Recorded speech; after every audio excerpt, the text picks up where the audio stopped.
one. They're off. I don't like the rock, but I'm digging steep shimmy. A Ford's ain't my bag, I'd rather drive a Hemi. Rolling through the gears, don't give me none your lip. My favorite kind of shifter is a pistol grip.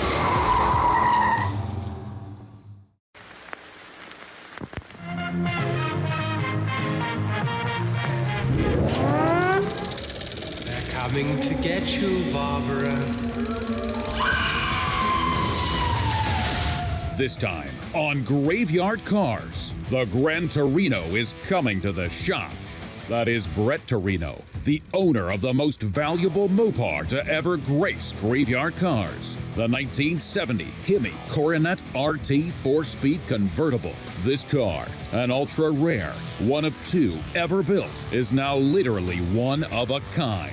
Stay tuned for every phase of the restoration and the dramatic reveal. But that's not all. Mark still needs to take the little dead wagon with its Ray Barton Hemi for a not-to-be-missed road test.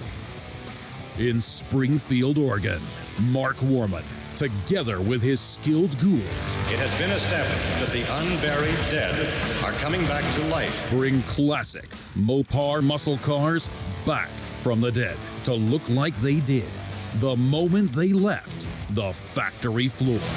Because of the obvious threat, this station will remain on the air day and night.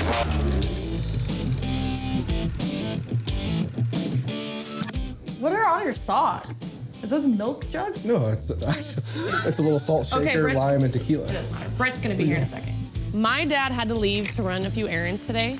Conveniently, right when Brett was supposed to show up to pick up the car. So I went and chatted with Will and asked him what he thought we should do since my dad left, and he thought that we should go ahead and do the reveal without my dad. And I thought that that was actually a really good idea. My dad's always talking about, you know, us taking the initiative, filling shoes, whatever. So what could go wrong?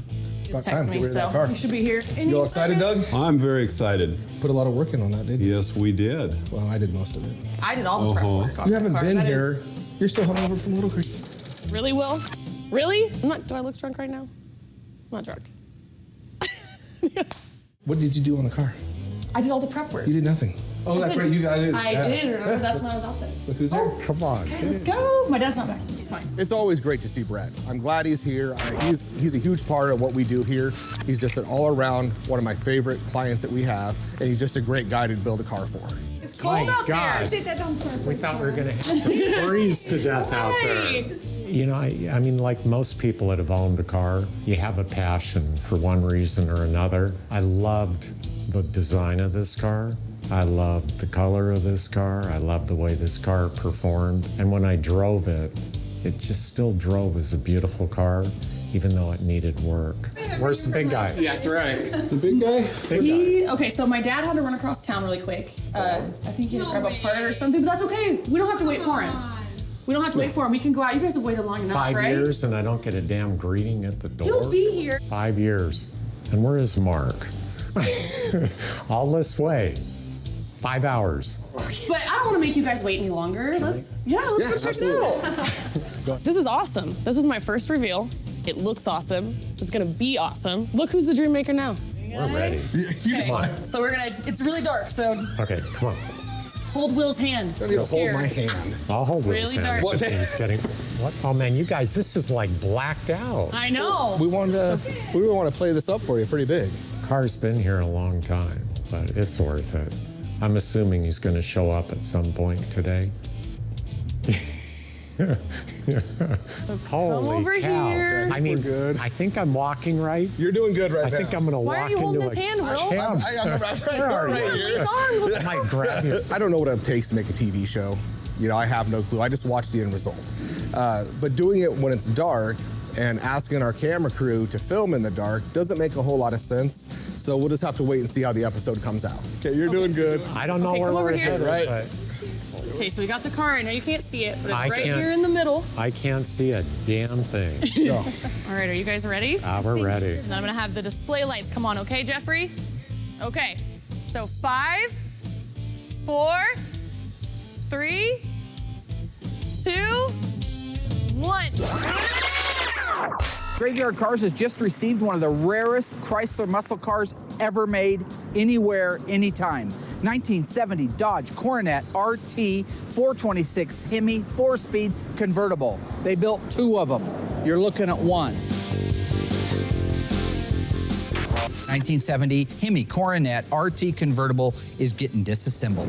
You're talking about a car that has the wildest engine available, probably the wildest color available. It's a convertible top, it's a 4-speed, it's a super track pack car, and it really is an early version story of a car that was dead in a junkyard, forgotten and left to die, that came back to life because of somebody like myself 2 or 3 decades ago. Now it's just getting freshened up.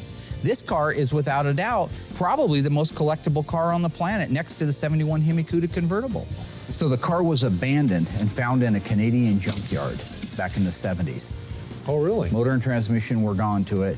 Back then, there was a few guys that knew Mopars, right? Not everybody like today because of the internet, but back then. He looks at the VIN number on the fender tag, says, oh, 70 Hemi car. Yeah, looks at the registry, there's none registered, goes and figures out that it's one of 2 made, and he starts building the car back together. The 70 Coronet convertible is one of only 2 RTs with a Hemi. That means we gotta be on our A game. We're reusing a lot of these parts, so everything has to be inventoried and taken good care of. In 1973, this car came with an electronic ignition and an optional sliding metal sunroof on 2-door models.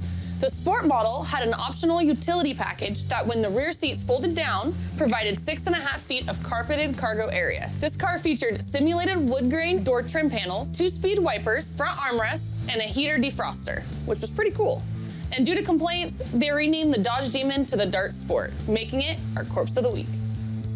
We're knee-deep on the disassembly of the Hemi Coronet convertible. Remember, that is a 7-figure car, so everything's going good now, but it needs to continue to go good. The little short history on this is Brett Torino had bought the car, I don't know when, and I certainly don't know for how much, but it's an expensive car to put in his collection because he only collects the best of the best.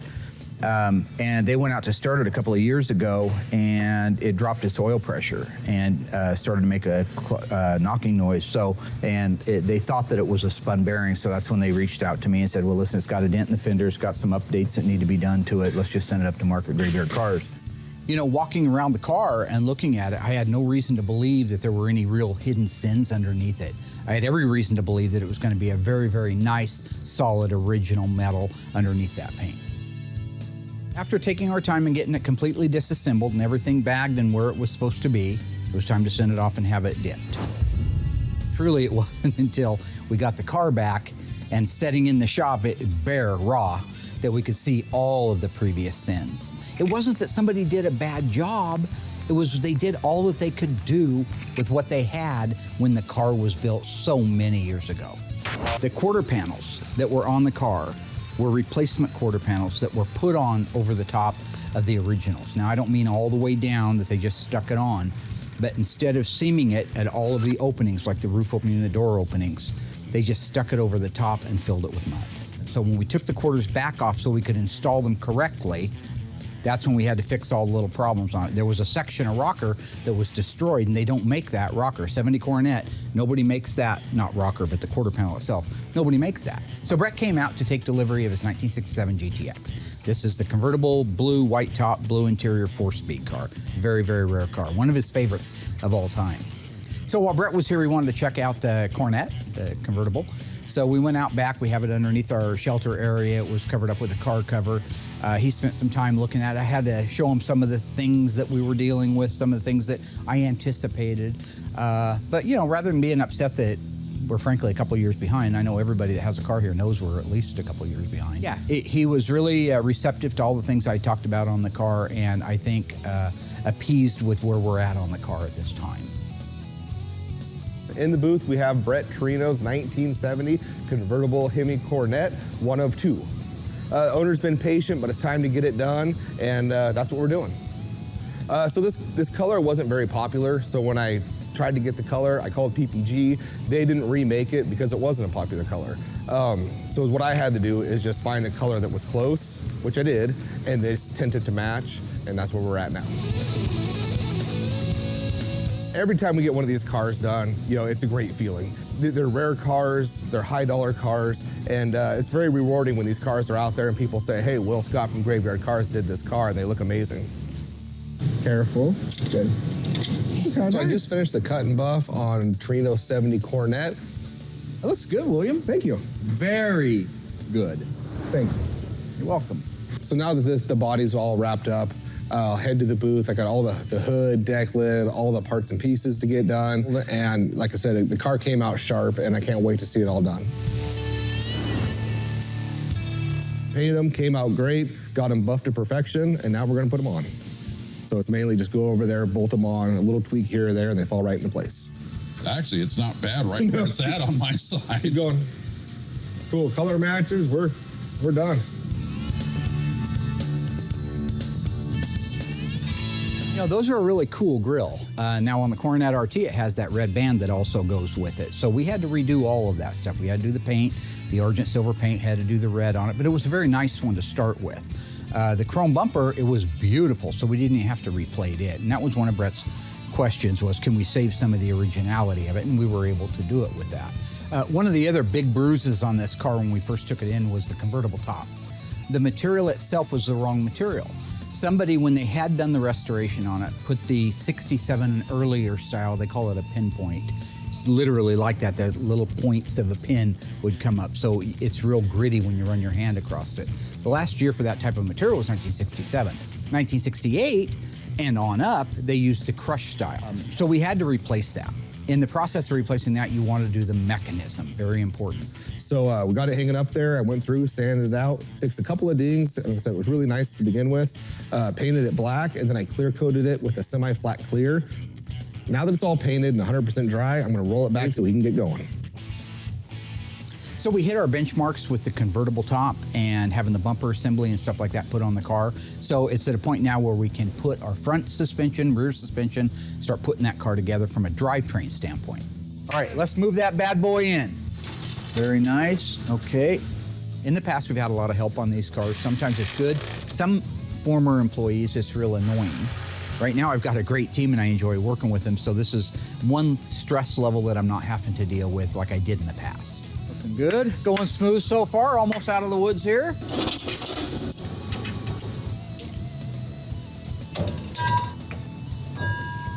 Beautiful. Nice work, guys. Okay, our shocks are in place. Right now, we're gonna move to the front, gonna get the engine and the transmission loaded up in front of the car. Let's roll in. So steer it best you can underneath. Once we get it under there, we'll go ahead and reset. Okay, let me get an eyeball in the center here. So when it comes to the RB engines and the 426 Hemi, the Elephant, it's a tight squeeze in these cars. So you have to be careful. You have to orchestrate every move. Make sure that somebody's watching both inner fenders so that the valve covers or the exhaust manifolds don't hit the aprons or hit the power steering or have the power steering pump actually hit the apron. Something's gonna hit somewhere. So you have to have a lot of eyes on it and be very careful. So it's never been easy in the past. It's no easier now. Pretty close? We did it. Great. If you watched down through that tunnel that I was looking through the grill, it was within a couple of millimeters maybe of hitting on each side, but good job. All right, so let's align that thing and put the bolts in it. Okay.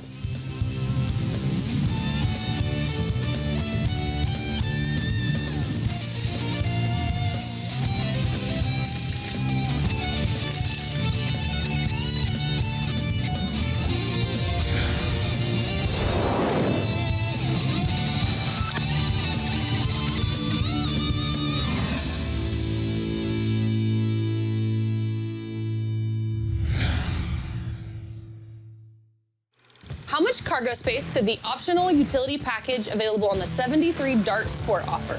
Was it 5 feet, 6 feet, or none of the above? We'll have your answer after the break.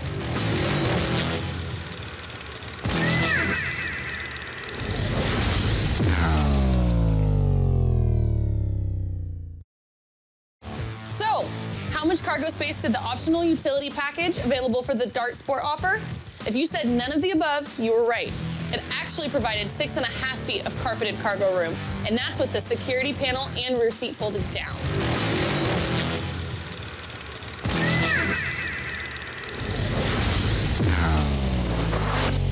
I'm excited to announce that we're getting really close on our Coronet. So this is our 70 Coronet RT, 426 Hemi, 4-speed convertible. Now remember, this is the only one left on the planet like it. We've got the build almost done. We're down to installing the dash and the rest of the interior.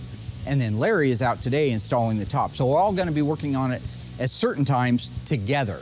You know, I always love it when Royal takes time to get over here and help us out. I mean, he's a great technician. I've worked with him forever. He knows what he's doing. He's one of those few guys that I don't have to direct as we're going along. He already knows what to do. If I just step back and let him do his job, things work smoothly. I love the guy. I grew up with him, right?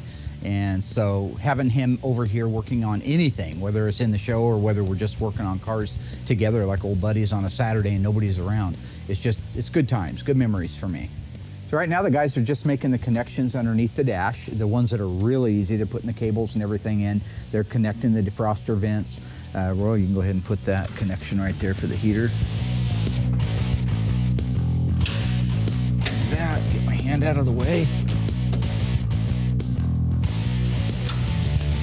Lift up.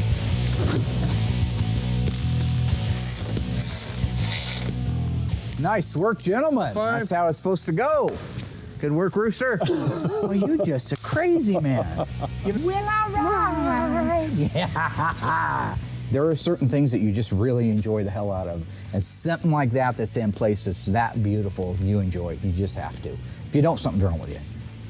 It's like Dougie. I think something's wrong with Dougie.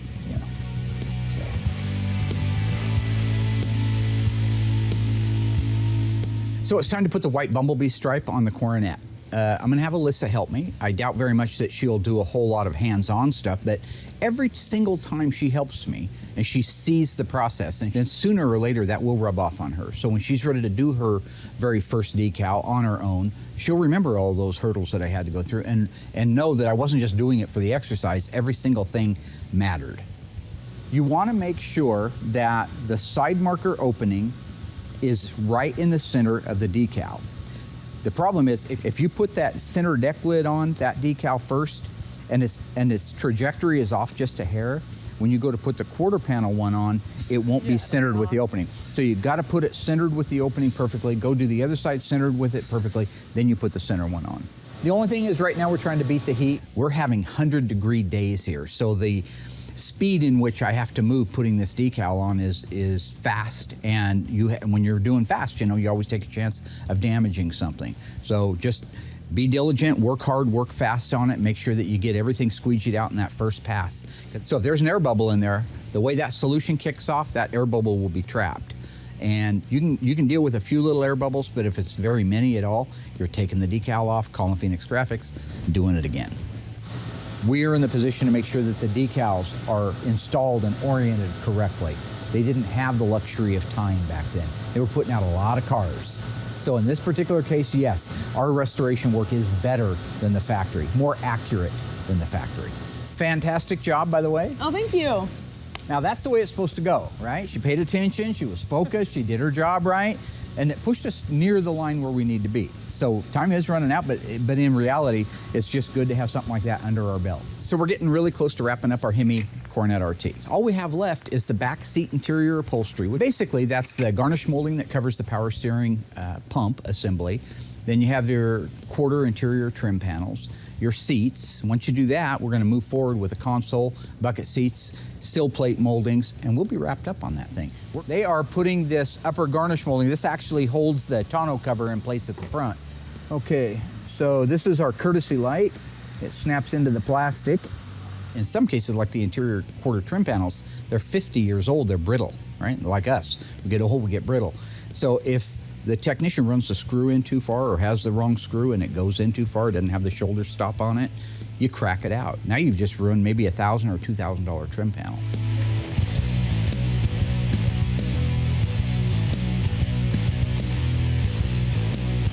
All right, that's beautiful. All right, looking good. Just like that. So now they're putting the center console in. Awesome. And just like that. All right, now we're ready to go on to the seats.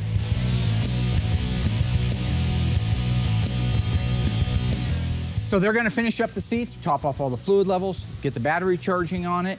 After that, we'll start it up outside. If it runs and it does what it's supposed to, we're going on a road test. And a road test.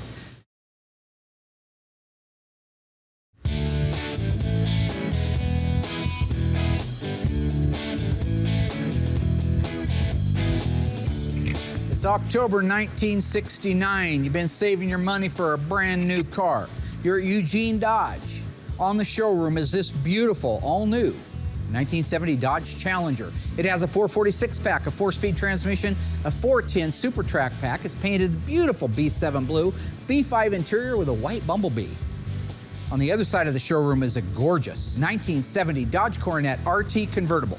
It features a 426 Hemi that puts out 425 horsepower. It's a 4-speed transmission, 410 Super Track pack. Which of these two cars would you lay your cash down for in 1969? Go to graveyardcars.com and cast your vote. We will announce which car got chosen next week live on Facebook. Don't forget to tip the salesman too. It's not a real cigar, just method acting. So far, we've witnessed the arrival and restoration of the most valuable car to ever darken the graveyard gates. The ultra-rare, one of two, and only surviving 1970 Hemi Coronet RT 4-speed convertible. Still to come. With a majority of the restoration complete, Mark and Royal are ready to take this 7-figure car on its first road test. And Brett Torino is anxiously awaiting the reveal. But that's not all. Mark still has to take the little dead wagon for a not-to-be-missed road test.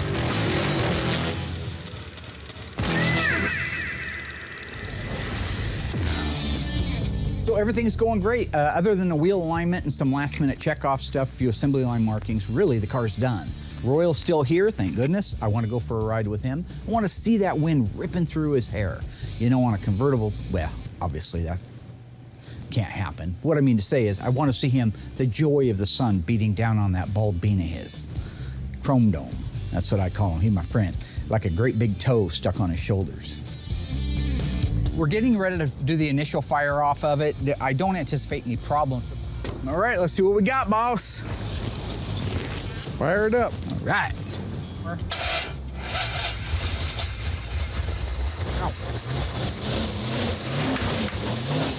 Woohoo! Yeah.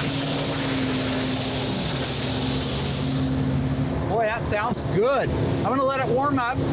Drop the top. Drop the top down? Yeah. God, it's even idling nice. How about that? Let's see if the power windows work. Look at that, Rollo. Hey. Let's try the door.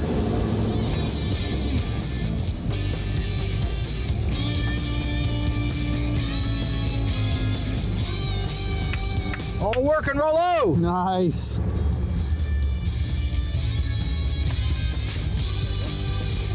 Are we ready?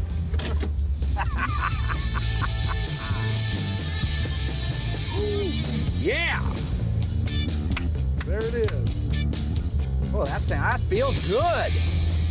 Feel solid, brakes? Feels good, yeah. Brakes are good. Doug's been doing a great job. Doug's got those things dialed in. Look at that. That thing shifts like butter. Listen to that. No whining, no howling, no growling, no nothing. Everything just is solid. Just feels solid, doesn't it? Listen to that first gear. Wow. Track's nice. Look at the steering. Pretty good for a first-time guest. So on the Coronet, it really is a joy to drive. It hasn't even been aligned, but when you talk about the engine, runs beautiful. Scott Smith did a beautiful job rebuilding those carburetors. Those are difficult carburetors to make right. That engine runs beautiful. Everything looks like it should, runs like it should. Pass-on performance, they did the transmission for us, shifts like butter. Absolutely. And a lot of them don't, especially getting to the Hemi 4-speeds. They're a bit of a clunker. This thing really shifted nice. Everything on the car, run, drove, tracked, shifted, sounds beautiful. It's a over-the-counter replacement block. There's no VIN on it. It's a 1972 over-the-counter replacement Hemi, which is good compared, you know, I mean, perfect would have been the original engine in it, but doesn't work that way, right? But it had that one in it, and we sent it out and had it built, put it back together again, and boy, it sure feels good. That sounds good. Oh, I love God, that's that dual fours, man. Nothing like it. Boy, that just feels good right there. Like usually you let the clutch out and all kinds of weird things happen. But boy, that track's nice. I think Brett will love the car for a multitude Absolutely. of reasons. It's a gorgeous car, it's stunning color, it's right. We matched it against an original panel, so we know we've got the right color. The body and the paint is as good as you can do on a car, so, you know, I'm not bragging, I'm just saying it's as good as you can do on a car. Those are 410 gears, and it feels like it would pull for a long time. Oh, yeah. Wow. This is like the old days, except we never had anything this cool. No. What was the Well, coolest thought car we did. had as kids? Every car we had was cool. I know, So, right? You know, for just first putting the car together, we haven't even had the alignment done on it. I mean, that was like, I just wanted to ride around with Royal, so it wasn't quite ready to go driving, but boy, you wouldn't know it to drive it. Everything on the car worked. Turn signal indicator, speedometer, tachometer, all the gauges. It tracked down the road straight. Steering wheel needs to be centered when it gets aligned, but I was pretty impressed with how nice that drove. Yeah, it's solid. Everything, there's no rattles. For a first time put together in an initial road test, Usually there's some rattles you got to go back and fix, but not this one. I'm relaxed now. Knowing Brett's coming, I'm okay with that. You know, you play your cards right, you might get to buy me dinner. I had been buying you dinner since 1976. That's not true, Marcus. No, it is Gregory true, Royal Warman. Galen Yoakum. No, it's not. It's most certainly true. When I first met you, we were on the paper route. You said you needed more space, so you quit your paper route. I took it over. We were walking by 7-Eleven. You said, hey, More buddy, space? did you buy me a Buy hot me a dog? hot dog. No, it was a big one. I got write-offs there. Nothing ever You ends. didn't change nothing. I got More things change, the more they stay the same. Hey ghouls, true or false? The 1973 Dart sedan came with an optional sliding metal sunroof. We'll have your answer after the break.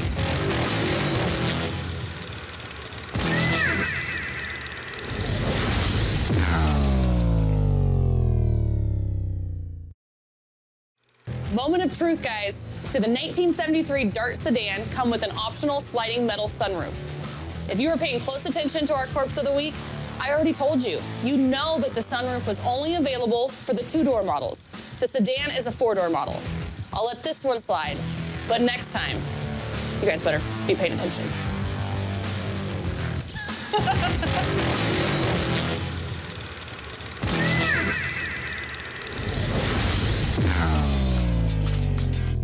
Alyssa worked with me a couple of times in the past on doing assembly line markings and information labels.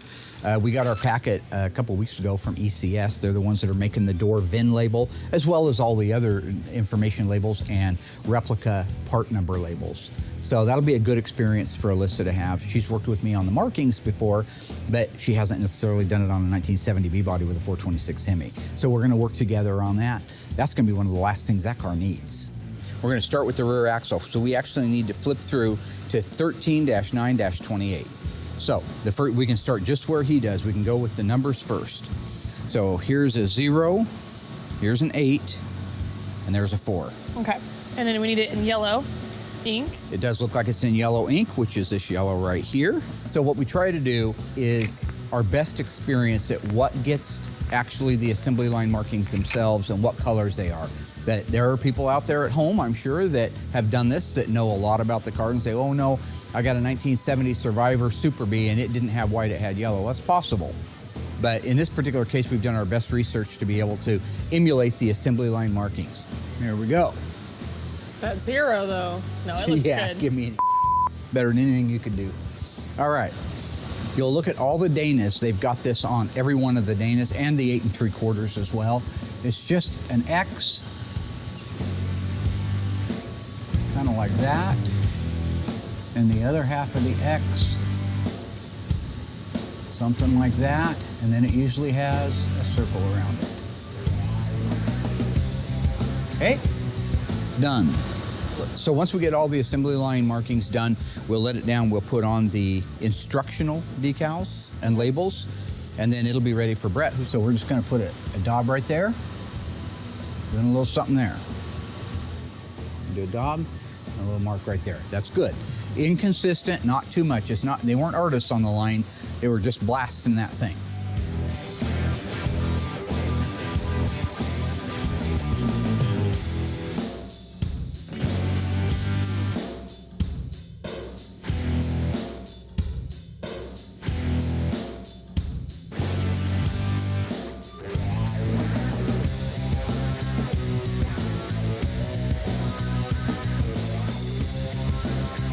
Okay, so we have all of the assembly line markings done. I'd like to say very good job. Thank you. We didn't even fight very much. Not too much insulting going on there. That's a good thing.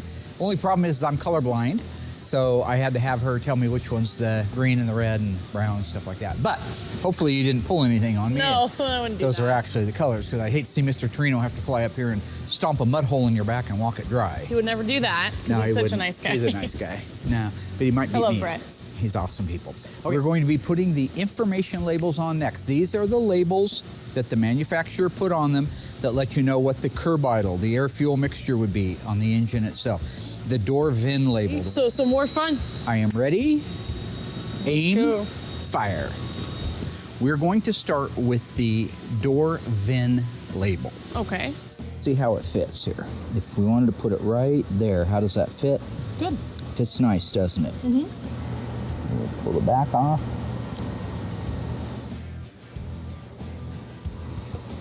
And that is how you do that. Voila. I want to be able to drop the convertible top down. Okay. And be able to put the rest of the labels on. But first we have to put the warning label that goes on the header. So go ahead and get in the passenger side. Okay, get that out of the way. There. So that label goes right here. Go ahead and set it up there.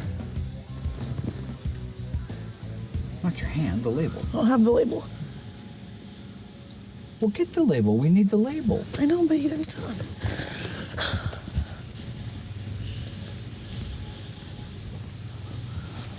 You know?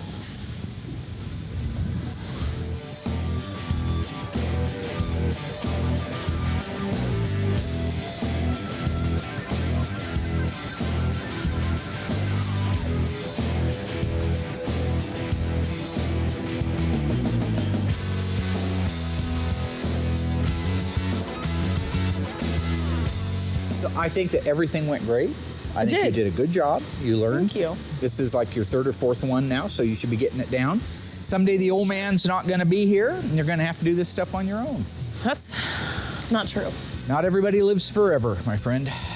Once This is sad. This is taking a turn. All right, so let's go back to Happy. So Happy is we have more cars that we need to do assembly line markings for. Yes. So you need to get out the 1968 B-body book and the 1970 E-body Tomorrow? book and the other 1970 E-body book, because we have lots of stuff to do. Okay. Assembly line markings, we bring them back. We don't just bring them back, but we bring them back right.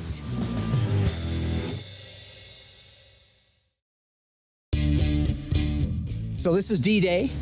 Brett and his girlfriend are coming up to check out the 1970 Dodge Coronet. He's been waiting a little while on that car. So this is a really cool reveal I have planned for him. One of the things I have to do is go across town. Holly ended up sending me the replacement fuel pump, if you remember, when we were down at SEMA. Somebody left the switch on, burned up our fuel pump. Well, I got the new one, but we've lost amazingly the connections for it. So I got to go across town and pick up all the couplings. I'm going to go do that. We should end up showing up here at the same time, but if he shows up early, I want Alyssa to spend a little bit of time just kind of schmoozing him, keep him out of the shop, so when I get back, we can do the big reveal. What did you do on the car? I did all the prep work. You did nothing. Oh, that's right. You did. I did. Remember, that's when I was out there. Look who's there. Come on. Okay, let's go. My dad's not back, so it's fine. You know, Mark's out of the shop right now, so Alyssa wanted to go ahead and just take over the reveal and do it herself. Whatever, not that big of a deal. I kind of get where it's funny. Where's the big guy? Yeah, that's right. The big guy? Big guy. Okay, so my dad had to run across town really quick. I think he had to grab a part or something, but that's okay. We don't have to wait for him. We don't have to wait for him. We can go out. You guys have waited long enough, 5 right? years and I don't get a damn greeting at the door. He'll be here. 5 years.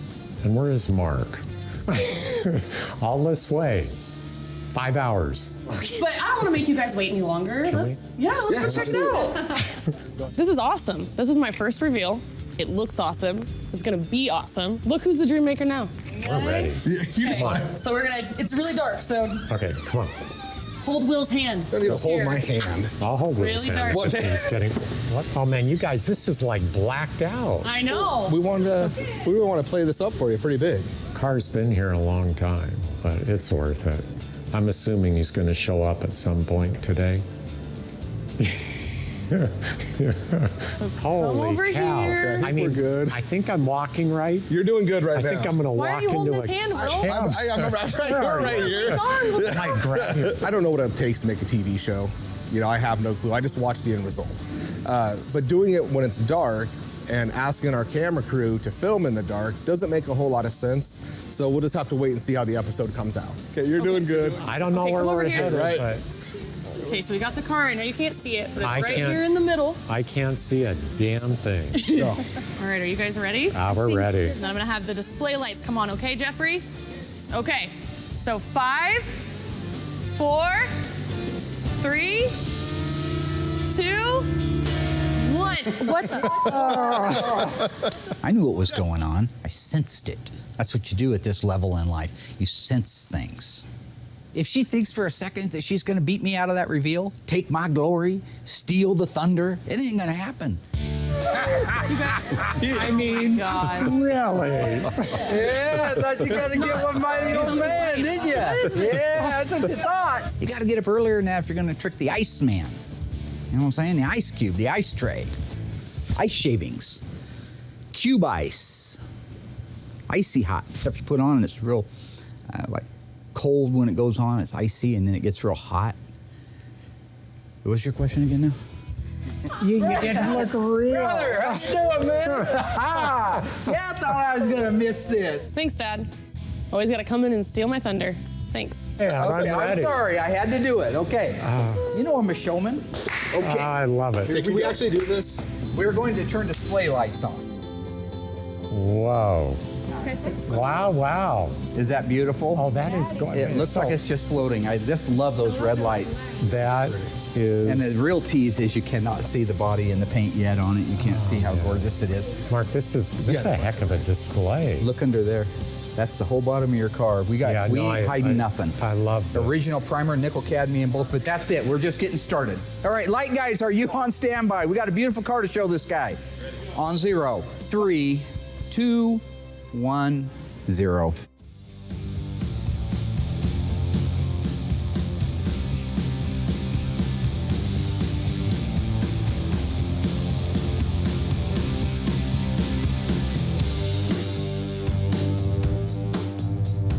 Yes. Look at that. Wow.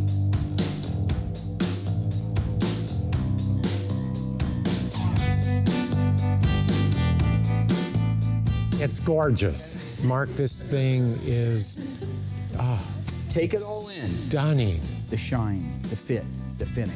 I mean, I'm sitting here and I'm really stunned. You know, I can't race through it. I'm just It's okay. Take your looking time. at Take it in. I haven't even seen around You've seen the car nothing. yet. I know. I just want. I had to show you that. I had to show you. You know, it's sometimes difficult to translate from when you're here to television. Yeah. Just how beautiful these things look. I mean, but this car is gorgeous, Mark. And the thing that I love about it, and you and I have done a few cars together now, is you get it correct. I'm blown away. I love it. It's hard to appreciate the beauty of this.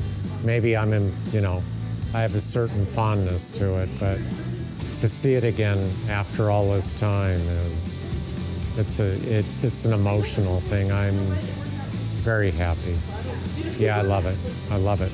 No, I can't wait to see under the hood. Yeah, there, but I think this car, when you look at the features of it, they're truly bold. I mean, it's not something that the lines flow and you have this perfect symmetry. And this is a very unusual looking car. It was bold for somebody to design that.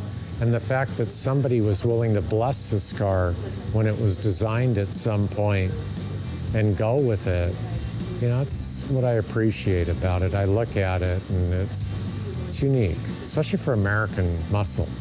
This is just stunning, Mark. Every single thing is exactly the way it appeared in 1970 when it rolled off the assembly line. You look at these, especially, collecting cars a long time, there's nothing like these Hemi motors. It's a work of art. I mean, the outside of the car is one thing, but there is no room. But when you see it in there, you think, wow. Yeah, it's got to be a bear putting this thing in there. It is beyond a bear putting it in there. Yes. So when you look back to the beginning of the season and you look now and you realize that this is the last reveal we'll do this season, it takes a lot to get where we're at. We did some really great cars this year, and each one of them takes its own amount of time. So when I look back and I see the Charger, the 68 Charger, really cool car, or the Duster, the cool first ever Graveyard Dreams Duster. And while we were doing all of that, we got this car done, and we got it done right, and we made no compromises. Don't forget our little dead wagon, because that was a big project too. That's what we do at Graveyard Cars. What did you think? I loved it. Yeah? What's there not to love? It's a gorgeous car. Oh my God, you know, it's, I gotta tell you, this I love. I love it so much. But when I look around your shop, every one of these cars, you know, it makes you understand why you do this. Brett's a diehard Mopar guy, has been probably since he had air in his lungs. One thing that you'll notice is Brett has not driven his car yet. We're in Oregon, and it is not nice weather outside. Well, we're not going to take our brand new, God, I wish beautiful 7-figure Coronet RT convertible out in the rain. I think until Brett sits behind the wheel of 425 horses and puts his foot to the wood, he can't quite fully appreciate everything about that car. I love it, Mark. Thank you for coming up. I love you, brother. You're a good guy. Yeah, me too. Brett Torino right there. This has been a pleasure.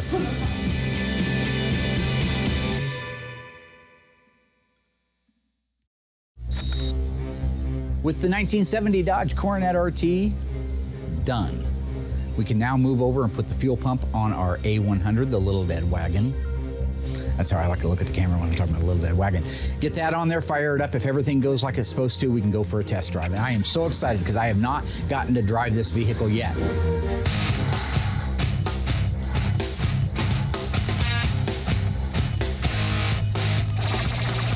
So driving this thing is amazing, right? First off, you're driving a bomb. I feel like Wile E. Coyote driving around on a skateboard with a rocket strapped to it. I mean, it's just not gonna work out good one day. But just playing with it a little bit, hitting the throttle. Remember, it's got 923 horsepower, and it's going right to the ground. I mean, there's no slop. Monster transmission, 727 torque flight that just shifts like that, like lightning, right? Ray Barton, 923 horsepower. Holley, dual Holley carburetors with a 871 blower shop supercharger on it. Diamond brand pistons, Milodon oiling system. I mean, you name it, this thing is built. This thing is ready to rock and roll. Out on the road, you know it's ready to rock and roll because every time you hit the gas, the front end comes up in the air and I get scared because I'm not used to doing wheelies down a track. If I had a motorcycle, it's different. This is a big rig. This is my town, right? I grew up here. All of the memories that I have in life are of this town and these roads. And I was thinking that, you know, I built this model when I was a little kid over on 14th Street. When I'm driving it, I just kind of flash back to that. So, you know, here I am, 56 years old, driving the same streets that I walked and drove as a kid, driving a real live version, my own version, of a model that I actually built. So, but at 56, I've made at least one trip back around. So I'd be anxious to see where I'm at when I'm 66. There's some other stuff I want to build. There's some really neat cars that I remember as a child building the models. The Boot Hill Express is one of them. Christine's another one. So with that sentimental crescendo, I'll just say, season 11 is starting next. Absolutely best one. I've said it every year, and you know what? I've been right every year. So stay tuned. We've got a lot of cars, a lot of really great stuff. Same familiar faces. Thank you for your support. We look forward to seeing you.